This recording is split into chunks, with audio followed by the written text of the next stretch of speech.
Nathalie Simper, and this is The Limitless Musician, a podcast by KE Creative. Our team helps modern musicians find modern solutions to building a sustainable music career. Along with my co-host, Dr. Katherine Eminent, we will help you learn what it takes to build a career that enhances your life instead of restricting it by becoming the limitless musician you are meant to be. Happy New Year and welcome back to the podcast. We've got Katherine here today. Hello. And we're together in the same place. We are. That doesn't happen often, even though we live kind of close to each other. I know. We live close to each other and we talk like every single day. Uh-huh. And yet, like, we hardly ever see each other. So it's really great to be together in one place and also, like, kick-starting the third season now of Limitless. It's only been a year and we're already in the third season, which is super exciting.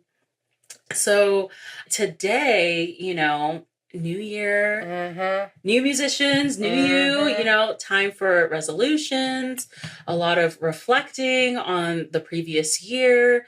And we wrapped up season 2 kind of doing that of like, talking about the things that went well, the things that didn't go so well in 2025. And so we're going to spend today kind of doing something similar, just talking about the things that we're looking forward to in the year 2026.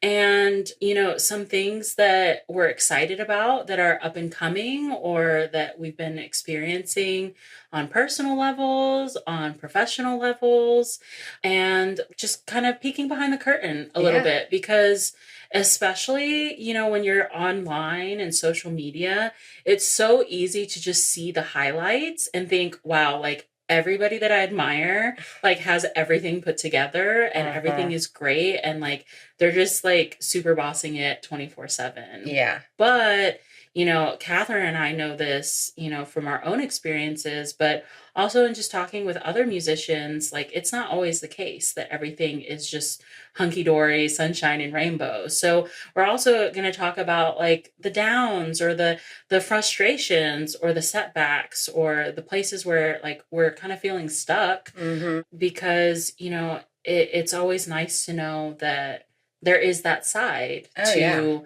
being a musician and like being a human. Yeah. And I feel like most people struggle. Like very few people I've ever met feel like that they've got everything together all the time. So yeah, social media can definitely do that for us. It's also amazing when like people like talk to me and say like, oh, you are so put together, or like, wow, you're just killing it 24/7, or like, oh, it must be amazing to be like where you are in your career. And I'm like, I like sometimes struggle to get out of bed in the mornings, or I'm like absolutely terrified of like doing the things I know have to get done, but because they're new or they seem really challenging to me, or they take me out of my comfort zone. So it's always interesting to see how perception works. Yeah, it really is. It really is. Yeah. Yeah. So what are some of the things like recently with you, Katherine, that have been like exciting, or you feel like, yes, like I hit this milestone, or things that you're looking forward to in 2026? Yeah. I mean, it's always really cool because like as a teacher, as an educator, it's like, not every day you get feedback about like your work is helping someone, but when it does happen, it is super nice. And so I've just been really excited to see a lot of our playbook grads doing great things because we get emails from them, every now and then, and we're excited to hear from them. It's almost like, they're in your little class and then you send them off into the world and then you want to see what they're up to and what they're struggling with or what is helping. And so, that's been really cool to see, especially over the past couple of weeks when some folks have had a couple months on their own and have come back to us. And so I'm just thinking about some specific folks, like one person really started networking and laying the groundwork for having a sustainable studio in an area and making all of these connections, where I remember at first they were like a little nervous about that, like who isn't, and like not sure exactly what to say to make new network connections or, feeling like they're stepping on another teacher's toes or trying to steal students. And now they're like rocking it and making all of these genuine personal connections. And another person, who's currently in our program is having all the conversations also that she was super nervous about having in her community and scared of perception and like if her idea was even going to work. And she's having them and they're moving her forward.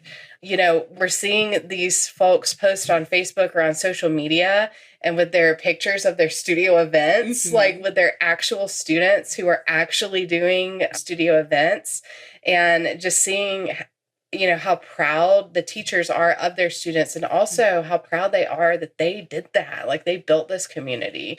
And so then of course that makes us proud that we help them to do that and often get past them, their own selves. And of course the tangible things, like whenever we see emails or posts from some of our graduates who say that they tripled their income, like that's pretty amazing. That's always what we want. And that's always what we hope. And when you hear that, it's just super validating to know, okay, yes, this is working. Like we know how to help these people. So that has recently given me a boost to be able to be like, okay, keep going. Like keep going. We're doing good work. We're doing helpful things, because it can seem like, work sometimes. Yeah. A lot of the times. And so whenever you have this little inspirational boost, that's always helpful for me personally to be like, okay, yes, all of this is for a good reason and is paying off out in the world.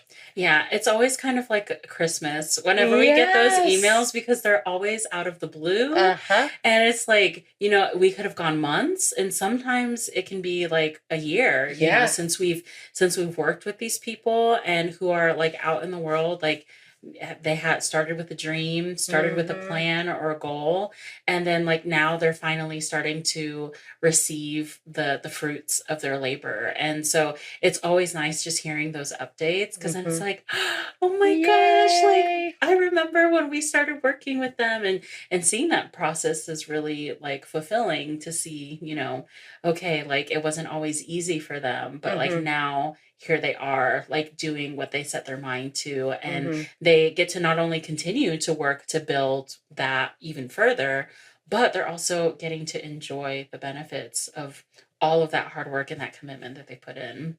Yeah, no, absolutely. And I think too, whenever we work with people, we always say, we can't predict how long it'll take. Everybody wants instant results, and we always say it takes longer than you think, because you have to really nurture it and you have to keep going. And so when they finally start getting that return, it's, I think, something that's super fantastic. Absolutely.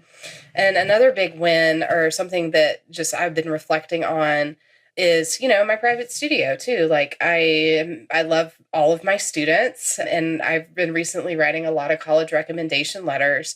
And for most educators, when somebody asks you for a recommendation letter, it's kind of like, ugh, another thing I have to add to my to-do list. And okay, a little bit, right? Because it's like you want to do well. But I was, from writing these recommendation letters from kids who I've taught since like the 6th grade, and reflecting on their journey and how they've evolved as a person and how relentless they've been and how much tenacity that they have shown through not only their musical journey, but just in life. It's like super cool to like hold that mirror up and be able to sing their praises, and be that person for them. So that's been really, really exciting to be able to do. And then as far as like looking back, like this last year's been really hard. My baby is 16 months old right now. She just learned how to walk, and going from being a workaholic 24/7 to not being able to do that anymore is a blessing and a curse, because it's a blessing because it's like, there's more to life than work, but also a curse because it feels like I'm doing nothing right? I'm not being enough of a mom. I'm not being enough of a business owner. And so that was a real big struggle for me in this past year, is figuring out how to navigate it. But what I'm looking forward to in 2026 is establishing a structure for myself so that I can be the best I can be for both, which is really what I wanted to try to do in 2025. But because of like 4 surgeries and all the things, that was just not going to happen.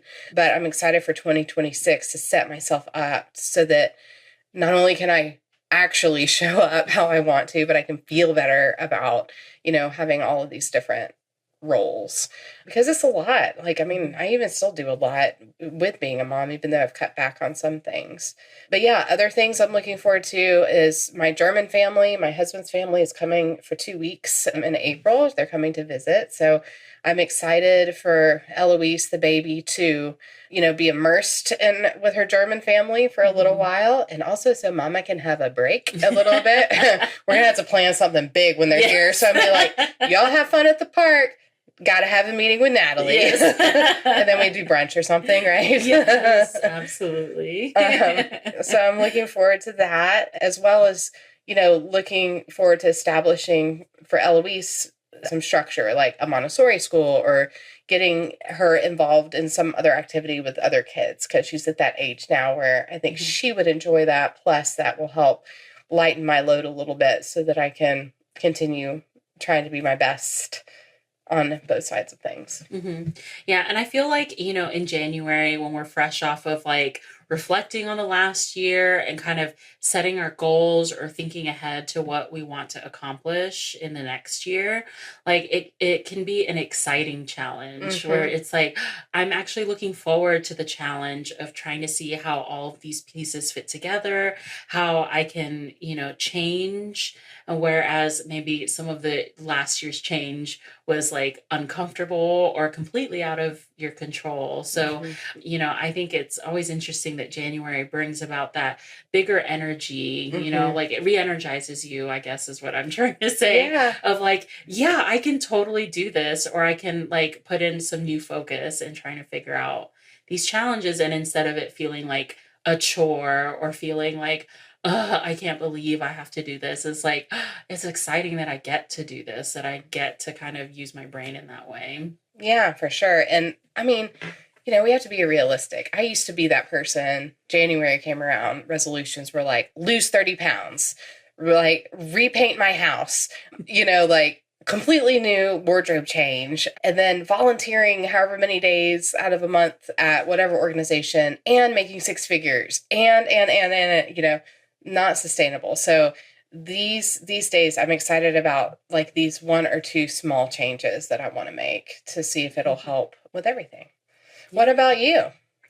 Yeah, well, I'm excited because January kind of it's a anniversary of sorts in several ways for Limitless Musician, because last year in January, we were just starting the podcast for the first time. Like, I think in a week or 2, it'll be like the official 1-year anniversary of launching the very first episode. So that has been really exciting to like see how it's grown and talk with people, to build a community and also find my place in the classical music community. And it's an anniversary for another reason, because 2 years ago in January was the first time that I, that this brainchild became a seed of like, we need to figure something out. And I remember us literally sitting in your dining room, like kind of like, what are we going to call it? You know, like, okay, we know the thing and we know why we want to do the thing and how we're going to use it to help others and also connect with others. And then having that brainstorming session of like, what do we call it? And then we landed on the Limitless Musician. And it's taken off since then. So 2 years of growth overall, and then 1 year of growth for the podcast has been super, super exciting. And I'm like so stoked to see where 2026 is going to take us. This season already, we have like some really exciting guests lined up. So I'm like excited to like, to announce those and for everybody to learn from them, because like I'm already learning and just trying to schedule recording these episodes and getting to know these people a little bit better. So I'm like, if I'm excited just like getting them on the calendar, then like I can only imagine how excited I am to like have these conversations and learn from them and share that with others. If you have been following the podcast for a while, then at the beginning of season 2, back in August, I shared a lot of my own personal goals, like short-term, midterm, and long-term goals about like my professional career, but also on a personal level. And so part of those goals have been to prioritize my health, because that's like a never-ending challenge for everyone, but especially a challenge for musicians, of balancing like physical health and mental health and just overall wellness. And, being in a significant car accident back in July really derailed a lot of what I wanted to do and how I thought I would be approaching those kinds of things. But I'm finally like prioritizing, like, I mean, I'm paying for healthcare, so then I should probably like go to the doctor, Yes. And not because I was in a major accident, but because like I do need to like get a bigger picture about like my state of health and how that affects everything in my life, from just like the day-to-day things, but also like being able to show up and feel like I'm not sacrificing myself, for my career. And also advocating for like effective medical care, because, you don't always go to a doctor who validates you or takes your concerns seriously, or who can even have the answers to help you in the way that you need help. So being able to say like, okay, I'm not just gonna like tough it out with the first doctor I see. Like, I'm gonna ask questions, I'm gonna learn and educate myself, and I'm also gonna learn that it's okay to say, I don't think that this is the right person to help me, and to go shopping around for healthcare professionals. So I definitely feel like I've taken huge steps in that, and I'm already seeing like the benefits. Like, I'm sleeping better. My hair is like healthy again, which I know seems really silly, but I love my hair. So that's been like definitely a telltale sign for me that it's like things are changing and it's good. So that's something that I'm looking forward to and that I've experienced recently. I love all of my private students. I've got a full studio, and they're just like the best kids in the world. I love them, like, and so grateful that I get to be a part of their little journey and like see them grow into like whole human beings with personalities and aspirations and like, what and interests and everything. So that's been great. And then just traveling and doing more projects. Like, now that I'm not dealing with like a torn ACL and like physical therapy and the aftermath of the car accident, like I can actually do things that I enjoy because I want to. And that includes professional projects, like performing again. It's been a while since I've like really been feeding the performing part of my career.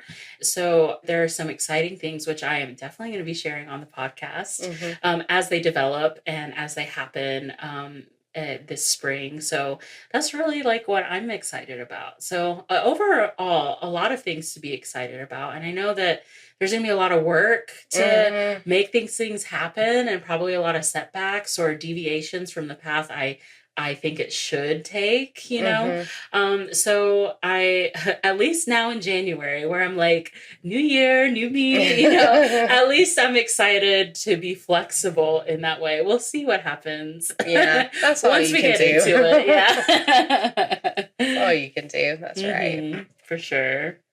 Yeah, so as we're like getting ready for the next year, like we literally just wrapped up our quarterly meeting where our brain dump, our planning, our, how do we move the needle forward? How do we keep listening to the people that we're trying to help? And how do we grow our community and make those connections?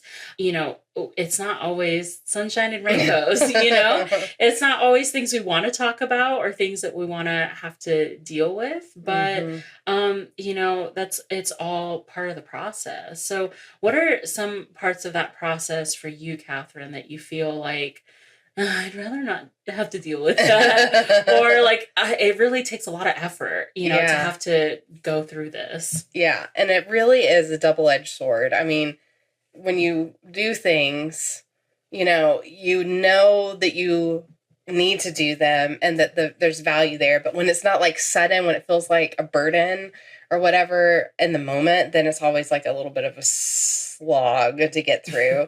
I know for me, it's always making sure that I allow enough time for my posts, to write my post and to post my post, especially on Instagram, because I usually write them right before they're posted. So it's not like I'm batching them. It's literally like right in the moment. But some days when I'm like running from thing to thing and I'm like, I got to get my Instagram post out. What am I going to do? What am I going to do? Then that always, I have a lot of friction with that. I'm always glad when I do post it, and I'm always glad to have conversations with people. But the actual act of writing the post, thinking about how, what am I going to say? How am I going to say it? What do people need to hear? What do I need to hear? That whole process always feels like a really difficult thing. Yeah. And for musicians who are like, I need a social media presence, or like, you want to make that part of your career, like it's always so much harder on the other side, like we see these amazing posts and it's like, like, wow, it's so amazing. I think I could do that. And then like you get on the other side of it and it's like, okay, you're either like setting aside a whole bunch of time to batch, right? Or you're trying to work it, like integrate it into your daily schedule.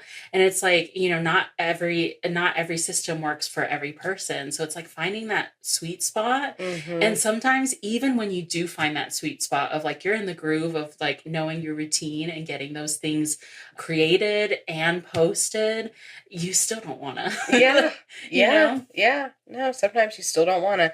And sometimes, that's the hard thing with being a creative. Sometimes you have sat down the amount of time, but when you get ready to do the thing, there's no inspiration. And you're like, oh dear, right? I have this time right now to ideate and to create, and nothing's coming to me. Yeah. And so then that is a whole nother problem. How do you deal with that? Like when you're, it's like, I finally have the time and I can like, take that time to figure it out or to get it created and stuff. But then like your brain is like, buffering. Like, what do you do usually, or how do you work through that? Yeah. Well, first I text you. Yes, I have gotten those texts before. Help. And then I have a folder on my Instagram where I save posts that really speak to me and that I think, that I can use as inspiration to write, to start the wheels turning. So I'll read back through those. And then I have a spreadsheet somewhere in our Google Drive where I have different post topics. And so I will look at those, and then usually something will come to me, and then I'll be able to do it. It just takes longer than the ones that just come out naturally. Yeah, I usually have like, similar to you, I have like a little folder of like inspiration, and then, often I have these little ideas like throughout the day when I'm doing something completely different, like I'm meal prepping or I'm about getting ready to start a lesson for the day. And it's like, I have this idea. So I have a note in my phone that has, similar to your file in the Google Drive, where I just like write it down. And then, instead of doom scrolling, like at the end of the day when I'm trying to unwind, then sometimes I'll go through that and maybe flush out an idea of like, if something is really speaking to me, I'm like, oh yeah, like I could talk about this, or this is my opinion on that. Then I'll just kind of flush it out a little bit. And then when I do have time to sit down and actually make content, then I just have to peek in there Mm-hmm. to get the wheels turning. So then that's kind of how I make my inspirations and Mm-hmm. my creativity a little bit more predictable because I have to have a schedule. Yeah. Yeah, totally. Yeah. Another thing that I deal with is often like task paralysis Mm-hmm. because like you have so many things to do during the day, right? And unless it's like, oh, you have an appointment and it's set by like, the doctor or the company or the service that you have that appointment with, then it's like all the decisions are on you to determine when that happens. So like Mm-hmm. if you're trying to organize a recital tour and like it's just you, like you are a performer, you are a programmer, a promoter, marketer, all of the things, then it's like, where do you start? Yeah. And because it's all on you. Yeah. If you're a private teacher, unless you're working towards like all state auditions or local opportunities and auditions and things like that, then it's like, okay, well, I'm determining how we move the needle forward, Mm-hmm. and what that looks like and the resources we do. And so unless you have that already, ready to go, then it can be overwhelming to know where to start. And I think that's why a lot of people struggle with resolutions. Mm-hmm. Like you were talking about, your resolutions were like huge goals that, realistically would maybe take more than a year to fulfill, or that you couldn't just like, okay, like I'm going to make six figures today, like that you have to put other steps in motion in order to make it possible. So that's what I deal with a lot is like, okay, how do I make enough time for all these tasks? And then how do I determine which tasks should be the priority? Mm-hmm. And if I make the wrong decision, then maybe I'm setting myself back as far as, how quickly my progress will come around. Mm-hmm. So it's like there's a lot of pressure to just even just like decide to do one thing, right, in a sea of many. Yeah, and it's safer to just do nothing. Yeah, it's safer to just sit there and panic and be like, well, if I don't think about it, then it doesn't exist. Yeah, then it's not a big deal, right? Yeah. And then waiting for the answer from on high to come down and tell you which one is the most important one. Yeah, for sure. Mm-hmm. And I think, we have to talk about imposter syndrome. Yeah. Because that's like such a common thing. Oh, yeah. Even outside of the classical music industry, but, where we don't feel like we're enough, where we feel like we have to fake it, that we're not actually qualified, Mm-hmm. even though, you may have multiple degrees, or maybe you studied with the teacher that everybody who plays your instrument wants to study with, or you have like all these accolades and things, and still you feel like it's not enough, or it doesn't prove that you're qualified for whatever reason. Mm-hmm. Yeah, no, for sure. And even just going through day-to-day life, just like, because I mean, a lot of life is guessing, Mm-hmm. It's like sight reading. Sight reading for the soul. Yes. It's like sight reading.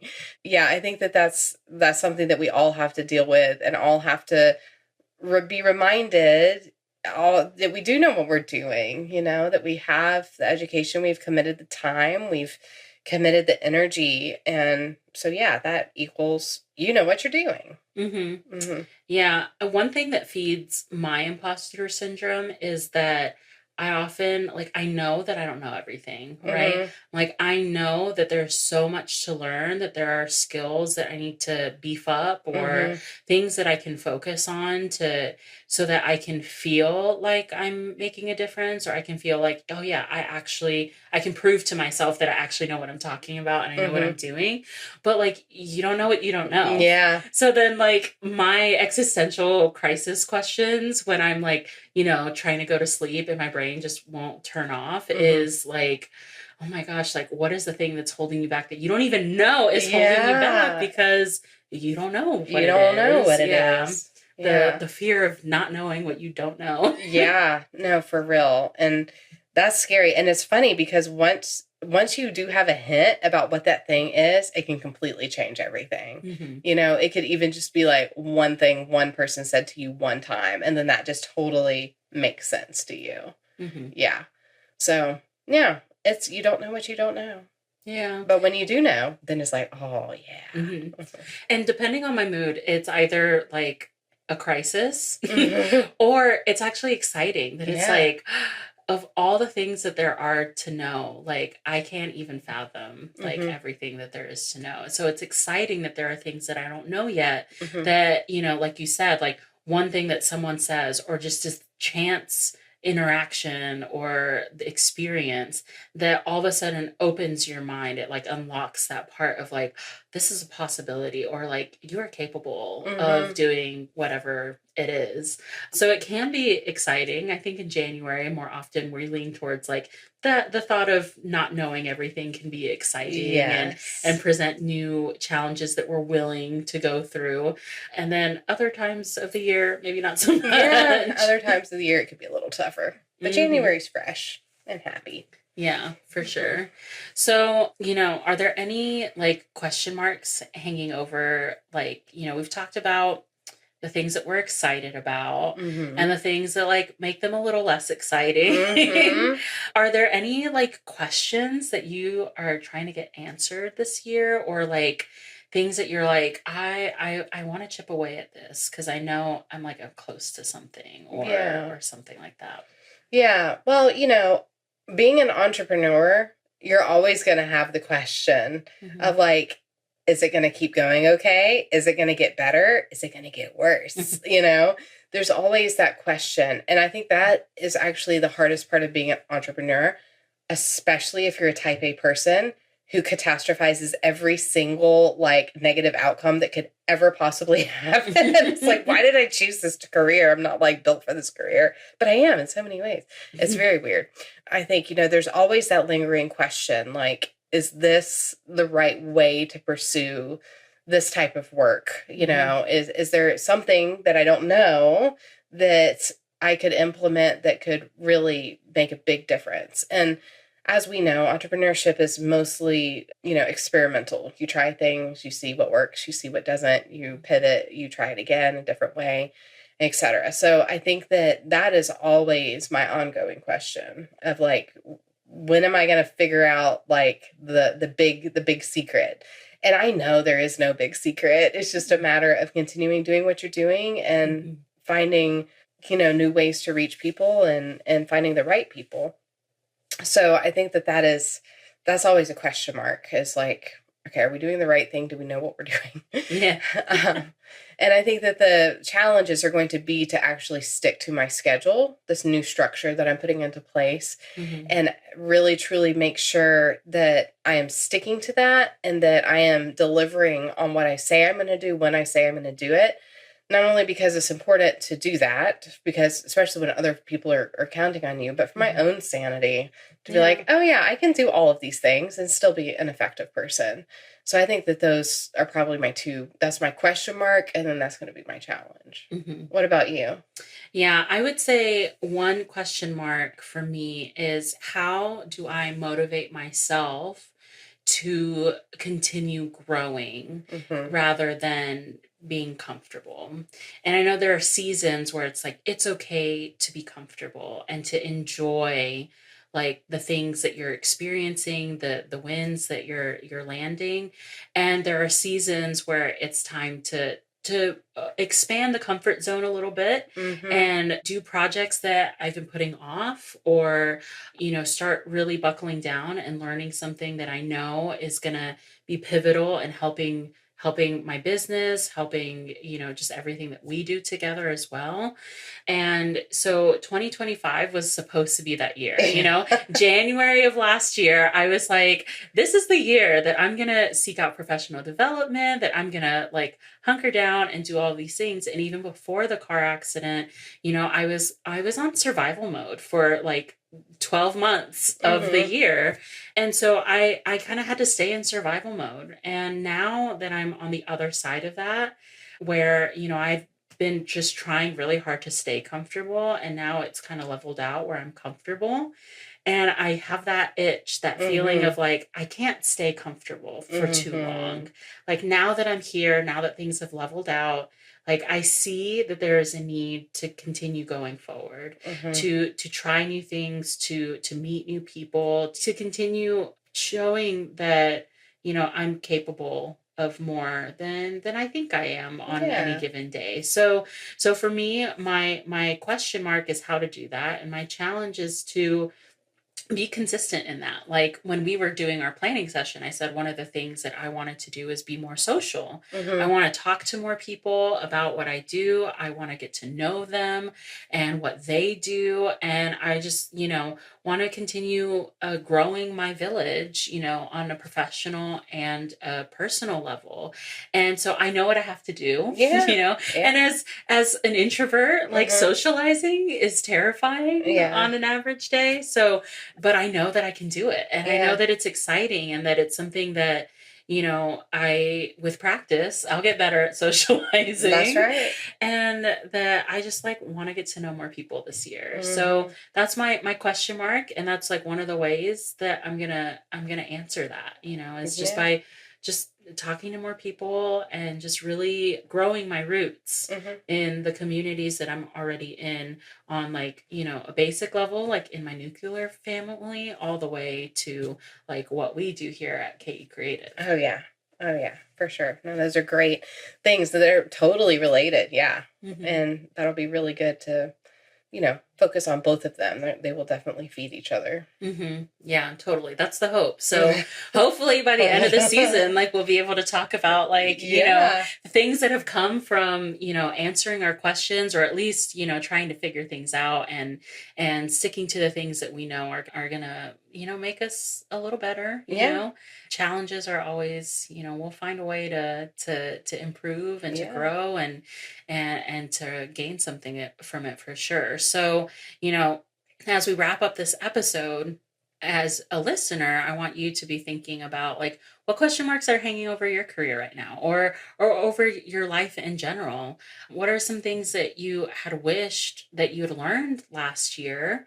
And, what can you do to fill those gaps in knowledge from your training as a musician, your training as a human, in the school of real life, and and what do you need to feel supported right now? Because especially now with resolutions, everybody's talking about New Year's resolutions and better me, and just really locking in and doing everything super, super well. But you can only do that when your needs are supported, when your needs are being met. Are you getting enough sleep? Or do you have a schedule that allows you to get enough rest, and also time to do things that you enjoy and love, that doesn't necessarily have to earn you money, So I hope that, as we've been throwing around all the things that we're excited for and maybe a little bit dreading, but also, wanting to do this year, that it gives you some encouragement and some excitement for the things that might be ahead for you in 2026 as well. Yeah. Absolutely. Good luck, everybody. Yeah. Good luck, everybody. We'll check in. We'll check in with each other and you. Yes, for sure. Well, we have a great lineup for episodes this season. If you're not following us on Instagram on The Limitless Musician, then go ahead and follow us, because that's where I post all the updates and all the news about what our upcoming episodes are. And we've got some really cool guests, really awesome guests, from orchestral musicians to online presence consultants, and even, I guess I would describe it as live audience, live documentarianism, musicians and careers. So it's going to be really awesome, way more awesome than I'm describing it right now. But looking forward to connecting with you guys this season, and we'll see you on the next episode. Bye. Bye. That's all for today's episode on The Limitless Musician. If you liked this episode, follow us on Instagram at The Limitless Musician to tell us what you want to hear next. Remember to subscribe to our newsletter to get exclusive content that won't show up anywhere else by clicking the link in the show notes. Until next time.